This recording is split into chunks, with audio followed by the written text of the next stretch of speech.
Matapos nga po magpumalas ng galing itong si Ren Sabando dito nga po sa huling naging laban ng Gilas kontra sa China, ay mismong mga ka-teammate niya sa KBL ay hinangaan siya.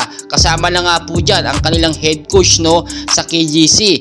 Makikita nyo po parang solid Pinoy din ang datingan ng kanyang mga teammates na todo suporta sa kanya, dahil kung matatandaan po ninyo, yung pinagpipilian pa lamang, yung Final 12, ay talagang todo suporta ang kanyang kupunan dito sa Korea.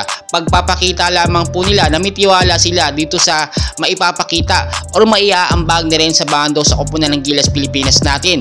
At ngayon nga pong papunta na itong si Ren Sabando at mag-uumpisa na ang kanyang training dito sa Korea sa KBL para sa next season, ay ine-expect natin na magkakampiyon ulit sila ngayong season. Nakita nyo po hindi lamang mga Pilipino ang talagang sumusuporta at nakakakilala sa galing nitong si Ren Sabando, bagkos kahit sa ibang bansa tinitingala siya at kinikilala ng mga head coach din doon sa Korea. Samantalang dito sa Gilas Pilipinas hindi siya masyadong napapansin, do may mga solid fans si Ren Sabando na talaga napapansin siya, sinusubaybayan ng mga laruan niya at na alam ang kalibre ni Renz.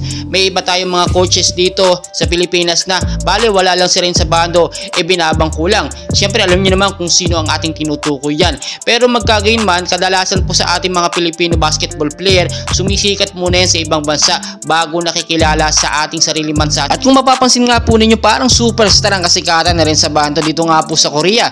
Kabaligtaran yan sa Pilipinas. At ang sinasabi ng ilang mga bashers ni Ren Sabando, magaling lang daw maglaro si Ren Sabando ng basketball pero hindi naman daw gwapo.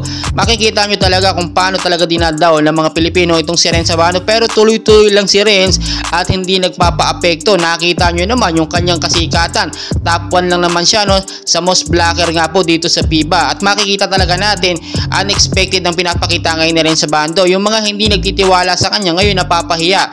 Yung mga bashers ni Ren Sabando nagiging supporters na po niya.